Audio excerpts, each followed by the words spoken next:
തൊട്ടുമുമ്പടുത്ത ഷോർട്സിൽ ബാക്കിയാണിത്. വെള്ളപ്പൊക്കം ഉണ്ടാവാൻ സാധ്യത കൂടുതലാണ് തോന്നുന്നത്.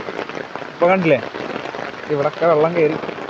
ഇനിയിപ്പോൾ കുറച്ചുകൂടെ കഴിഞ്ഞാൽ റോഡിലേക്ക് കയറും. ഡാമൊക്കെ തുറന്നിട്ടുണ്ടെന്ന് കേട്ട്.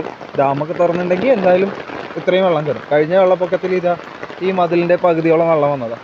അങ്ങനെ വന്നുള്ള ഒരവസ്ഥ ആലോചിച്ചിട്ടു. ഈ മതിലിൻ്റെ പകുതിയോളം എന്നിട്ട് ഇത്രയും റോഡ് മൂടിക്കിടക്കുമ്പോൾ ഗവൺമെൻറ് രാത്രിയൊക്കെ ഇതിലേ വന്നത് വെള്ളത്തിലൂടെ.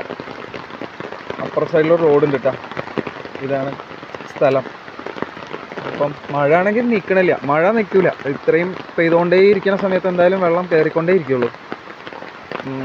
ഇതാണ് അവസ്ഥ.